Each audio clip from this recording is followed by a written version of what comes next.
Hey, my name is Christopher Sims. I'll be doing a quick presentation on amateurism in college sports.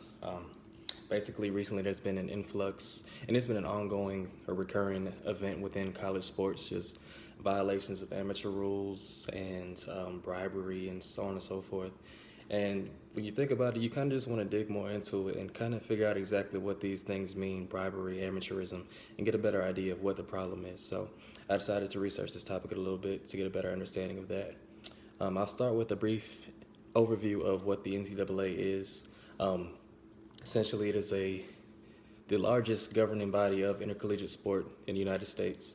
Um, Basically, it was founded upon the issue at the time in 1905. There were several football-related deaths or injuries, and the President Theodore Roosevelt called a conference with college coaches and university faculty, and the meeting essentially ended up with the creation of the Intercollegiate Athletic Association, which was later um, named the NCAA.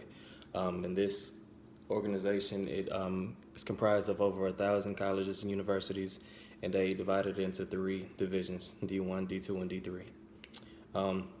So once you establish that, you have to establish what amateurism is. So amateurism, the origins of it are believed to date back into the ancient Olympic Games in Greece back in 776 BC. Um, the purpose of it is to prohibit student athletes from receiving compensation, monetarily or otherwise, or rewards for their talents or their likeness beyond the necessary expenses of college attendance. And it was intended to prioritize education and not just going to college for the purpose of playing sports, and also the social benefits and the college experience. All right. With this topic, amateurism, there's a controversial debate. People kind of take one side or the other, whether they are pro amateurism or anti amateurism. So, if you are pro amateurism, you will argue the fact that students are athletes. Student athletes are students first. They come to college for the purpose of the education, and athletics is just an incentive or an extracurricular activity, basically a hobby. You would also say that they are compensated with a free education that many people don't have the opportunity to get. They go to school tuition free, room and board free, or paid for, travel expenses. They get to see the world, so on and so forth. And they're also very ample intrinsic or social benefits. They're pretty much treated like royalty on campus. They get to learn teamwork, time management, becoming a leader, and all of that's somewhat invaluable. So if you're for amateurism, you might argue those points. Whereas if you're anti-amateurism, you will argue that, well, these players are playing for a billion-dollar industry or organization. Coaches are paid millions of dollars or hundreds of thousands of dollars, and athletes are receiving nothing. Um, Also, the NCAA allows for student athletes to work for money, like get a job part-time or whatever outside of school, but they don't have time to do that because they're working so hard. The demands of athletics are so overwhelming that they only have time for school and sports. And basically, they have no other way to get money.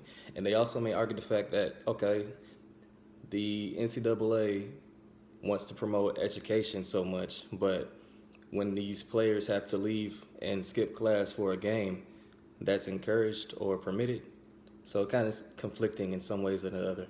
But those are kind of both of the sides of the debate, and it's been an ongoing thing in NCAA since forever. And I think we kind of got to start figuring out ways to get around this and avoid this issue moving forward. So one of the most notable, or the first that I've known of issues between a player and the NCAA regarding amateurism and violations of using likeness and so on and so forth was Ed O'Bannon versus the NCAA. So this case was regarding NCAA star at UCLA, Ed O'Bannon. He filed a lawsuit against the NCAA after seeing his likeness in an EA Sports college basketball game. It wasn't a player that said his name on the jersey or anything. It's just a player that looked exactly like him. He had a bald head like him. He shot left-handed, wore the same number. So essentially, that was Ed O'Bannon in his video game, and he had not received any compensation for that. So he brought up a lawsuit against the NCAA, and the court found the NCAA to be in violation of antitrust laws, saying that the student should be compensated for his likeness. And the antitrust law, which we'll get into in the next slide, is basically saying that an organization cannot restrict trade, which them restricting him from being able to get his compensation with his likeness being used in a video game that was sold all over the world, they're violating the antitrust laws. So essentially, the court found them in violation, and they ruled that student athletes should be compensated the total cost of attendance for going to school.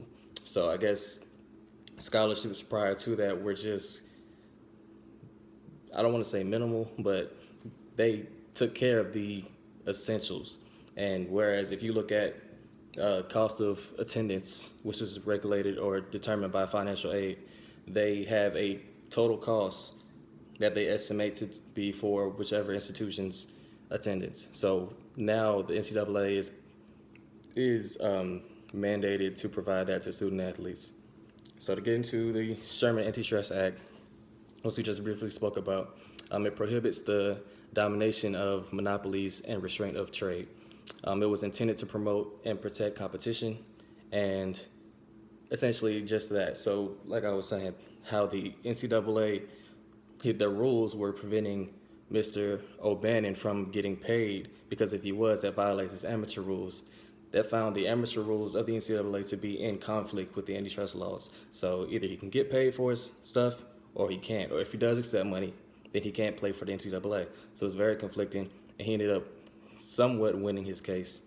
So that's that. Kind of uniquely or strangely, you could say, the MLB, the Major League Baseball, they have an exemption to the antitrust laws, and it's been since almost the inception of their league. So they don't have to worry about they do have a lot of issues with players going on strike or bringing lawsuits forth, but they have the antitrust exemption overall. So a couple of the notable violations that are pretty famous, there's a whole lot of them, but for the purpose of keeping this video short, I picked three. We have the Chris Webber. Everybody knows about the Fab Five who follow basketball, especially college basketball. Essentially, Chris Webber played for the University of Michigan along with Jalen Rose and so on and so forth.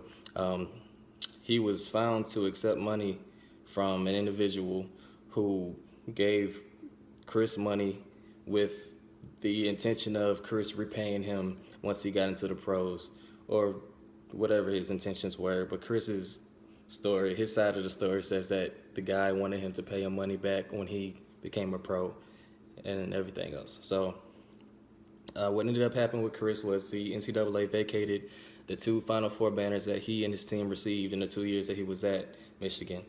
And they also pretty much banned Chris from the University of Michigan. He received all kind of hate mail from alumni and fans, and it was a bad situation. So that's some of the consequences you can receive from these kind of violations. Also, Reggie Bush, he was also accused or found to accept money, cash, a house and a car from a marketing firm, also in exchange for hopefully future representation with the marketing firm once he did elect to go pro.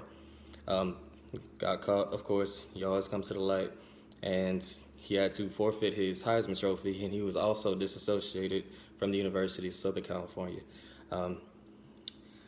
The most recent allegations was probably some of the most shocking of them.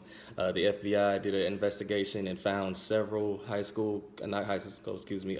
coaches, assistant coaches, sponsors, student athletes to be in violation of several amateur and bribery rules, so on and so forth, to the extent of student athletes receiving, or prospective student athletes receiving, in excess of $100,000 for the purpose of committing to a particular school.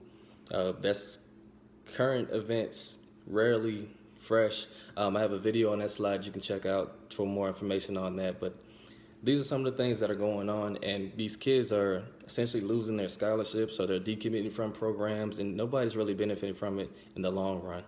Um, so to get into some of the current regulations, according to NCAA.org, amateurism requirements do not allow contracts with professional teams, salary for participating in athletics, prize money above actual and necessary expenses, play with professionals, tryouts, practice, or competition with a professional team, benefits from an agent or prospective agent, agreement to be represented by an agent, or delayed initial full-time collegiate enrollment to participate in organized sports competition. So those are things you don't want to do if you would like to play in the NCAA. A couple more resources if you want some more information about it. It's the NCAA Eligibility Center and the Guide for College-Bound Student Athletes. And I have both of those links on that slide. Some of my closing thoughts. The reason I really wanted to look further into this topic is because I think a lot of this, and speaking with a lot of my friends who are athletes and play Division I sports or D2, just play college sports in general, they don't have a lot of awareness. They're not really aware of exactly what amateurism is and what they're doing to violate these regulations. And I think that's kind of unfortunate because they're forced to sign these contracts and letters of intent and so on and so forth, but they're kind of just signing it because they have to. If they don't sign it, then they can't play in the NCAA, but they're not really thoroughly reading it. They're just doing it for completion. So I think we need to increase the education on the topic of amateurism to kind of prevent these kind of happenings. I think we need to conduct mandatory seminars all over the world for high school and prospective athletes. It should be mandatory. I think it should be NCAA regulated and proctored. An exam to get out of the course. So once you go through the course, a seminar, whatever you want to call it, the student athlete should be able to take a test proctored by the NCAA so that coaches or counselors or parents can't do it for them. And once they pass the test, they should be declared eligible for amateur status and so on and so forth. If they do it at home like they can now, they go on a website, they do their clearinghouse, they do their eligibility, and they can have whoever in the room with them to, oh, that's the answer, or pick that one. And they pretty much just do it for completion because it's a requirement. So I think we need to do a lot more to kind of prevent that and make this a legitimized process to kind of make sure these kids don't really just throw their futures away. Because essentially that's what they're doing. Once they work their whole lives to get as good as they can at these sports, just to throw it all away for a couple of dollars or a couple of free shirts or whatever it is never worth it. So I think we should do a lot more as sport managers to kind of raise awareness and make sure these kids, at the very least, know they're doing something wrong when they do it. Thank you for your time. I'm Christopher Sims once again, and God bless.